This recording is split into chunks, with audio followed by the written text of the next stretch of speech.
Assalamualaikum warahmatullahi wabarakatuh. Perkenalkan, nama saya Dara Cetunur Syifa dari program studi Hukum Ekonomi Syariah dengan NIM 24010217 pada mata kuliah Hukum Tata Negara. Baik, di sini saya akan menjelaskan sedikit terkait sejarah ketatanegaraan Indonesia. Nah, pembahasan ini sangat-sangat menarik ya, karena melalui sejarah ketatanegaraan ini kita dapat mengetahui bagaimana Indonesia membangun dan mengembangkan sistem ketatanegaraan, sistem pemerintahan yang berdasarkan konstitusi, pemerintahan yang berdemokrasi, dan pemerintahan yang berdaulat. Nah, sebelumnya kita juga harus mengetahui apa sih pengertian dari ketatanegaraan itu.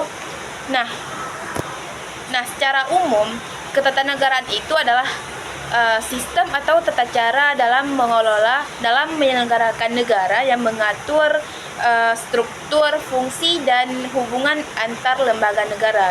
Jadi intinya ketatanegaraan ini adalah bagaimana kekuasaan dalam sebuah pemerintahan itu dijalankan yang berdasarkan konstitusi, hukum, dan yang berdasarkan hukum dan konstitusi.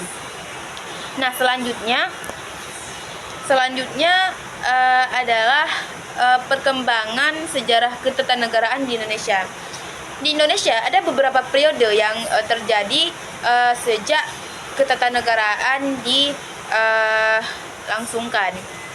Yang pertama yaitu periode masa sebelum kemerdekaan, di mana sebelum Indonesia merdeka, sistem pemerintah masih diatur oleh penjajah Belanda dan Jepang. Namun saat itu mulai tumbuh rasa nasionalisme. Seperti lembaga BPUPKI, PPKI dibentuk untuk mempersiapkan dasar negara dan undang-undang bagi Indonesia merdeka. Selanjutnya yaitu masa Undang-Undang 1945, yaitu pada tahun 1945 sampai 1949. Setelah Indonesia merdeka, Indonesia langsung menggunakan Undang-Undang Dasar 1945 sebagai konstitusi pertama. Bentuk negaranya adalah kesatuan dan sistem pemerintahannya adalah presidensial. Tapi karena kondisi politik yang belum stabil, pelaksanaannya belum maksimal. Selanjutnya yaitu masa konstitusi RIS, yaitu pada tahun 1949 sampai 1950. Setelah konferensi Meja Bundar, Indonesia menjadi negara federal dan bernama Republik Indonesia Serikat atau RIS, yaitu tahun 1949 sampai 1950. Sistem ini hanya berlangsung singkat karena tidak sesuai dengan semangat persatuan rakyat.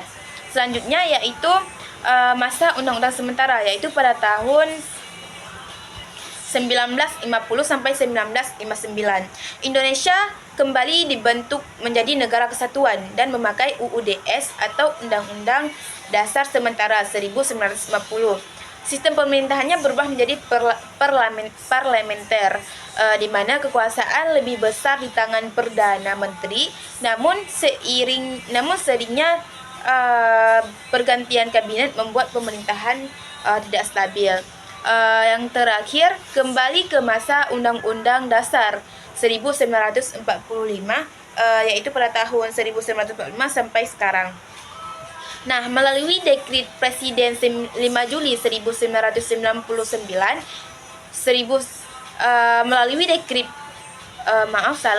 melalui Dekrit Presiden 5 Juli 1959, Indonesia kembali memakai Undang-Undang Dasar 1945 hingga sekarang.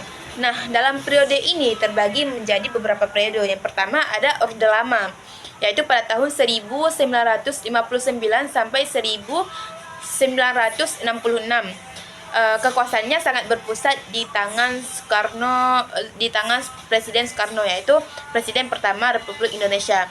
Nah, selanjutnya ada Orde Baru, yaitu pada tahun 1966 sampai 1998, yaitu pada masa Presiden Soeharto.